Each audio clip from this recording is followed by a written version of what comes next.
Thanks so much, and thanks for the opportunity to address you tonight. I'm Rick Larson. I'm running for re-election to the U.S. House of Representatives. A few notes about me. I was born and raised in Arlington. I'm one of 8 kids.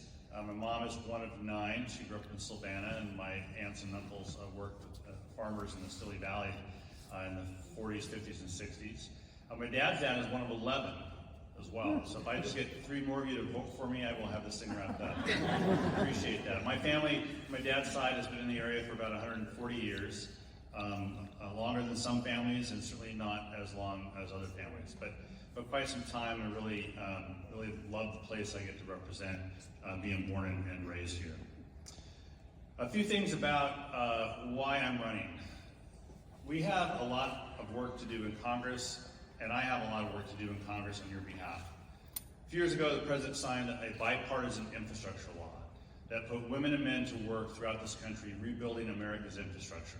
And that law is working right now. And in the next session of Congress, we have to make a choice about re-upping that law or not.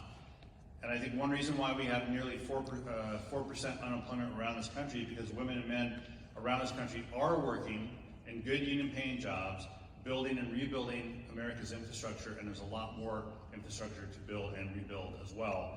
And when you re-elect me, I'll be in a position to help move that, do the next version of that law.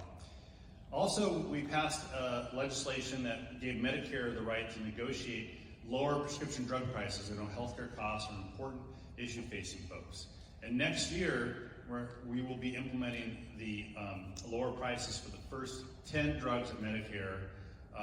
We'll have negotiated, bringing that benefit to seniors all over the country. We also capped the price of insulin copays at $35 for Medicare. The result, the private sector is following in line, bringing those cost savings to people around the country.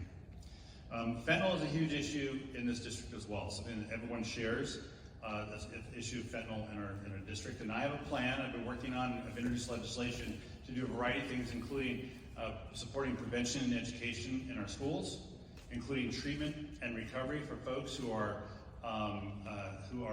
addicted, because this is not a moral affliction, it is a disease, and people need treatment and recovery. And I have legislation to support our local law enforcement, to hold the people accountable, hold those accountable who are bringing these dangerous drugs into our communities. And finally, when you elect me, I will vote to overturn the Dobbs decision and support Roe v. Wade by passing the Women's Health Protection Act, which will put Roe v. Wade into law for everyone in the country, not just one state.